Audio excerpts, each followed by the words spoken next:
never stop reading Bible. We're going deep into some powerful ancient prophetic texts, specifically Isaiah chapters 9 through 12. Starting with Isaiah chapter 9, what really jumps out at me is how it bursts with hope right after warnings of judgment. And it gets really interesting here. It talks about the birth of a Messiah, right? A deliverer coming like a light in the darkness, guiding people. Yes, and chapter 9 gets specific about this Messiah. Born as a child, yes, but destined to save. And the titles, they're extraordinary. Wonderful Counselor, Mighty God, Everlasting Father, Prince of Peace. These aren't just fancy names. They really redefine power. It's about wisdom, eternal care, peace. Not just might, but the chapter also makes it clear judgment is pronounced on Israel for their pride, and that judgment ripples out to other nations too. So chapter 9 holds both this deep judgment and this, well, miraculous hope. How does that judgment actually unfold? What does chapter 10 tell us about the consequences for Israel? Well, chapter 10 is quite direct. It warns against the unjust leaders in Israel, pointing out their corruption led straight to captivity.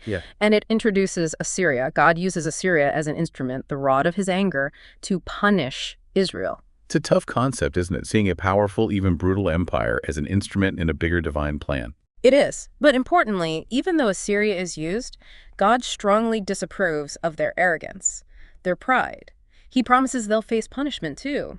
And crucially, chapter 10 also promises a remnant of Israel will return. Assyria won't completely succeed, especially against Jerusalem. Okay, so judgment, consequences, but also this promise of a remnant surviving. How does chapter 11 build on that? Chapter 11 really shifts the focus towards hope again. Despite everything, God promises salvation for those who trust him. That remnant we just mentioned. This remnant's like a faithful core preserved through all the hardship.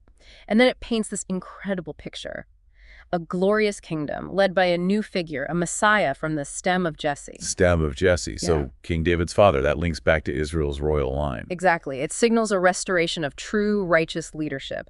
This Messiah judges rightly, fairly, and the vision of peace in his kingdom is just remarkable. Even predators and prey living together peacefully. That image is really powerful. Lions and lambs, you know. Yeah.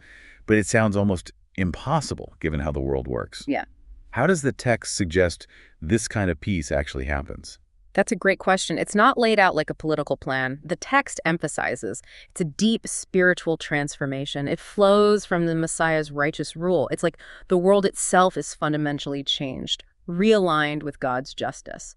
Conflict itself dissolves, which really makes you think, doesn't it? What does that kind of profound peace, that promise mean for how you envision a truly transformed world? And following that vision, we hit chapter 12, and the tone shifts completely, it feels like. It's all joy and thanksgiving. Absolutely. It's the voice of that returned remnant. They're experiencing this deep, eternal joy, free from fear at last. And they're just pouring out praise to God for his salvation. It's pure celebration. So not just personal relief, then?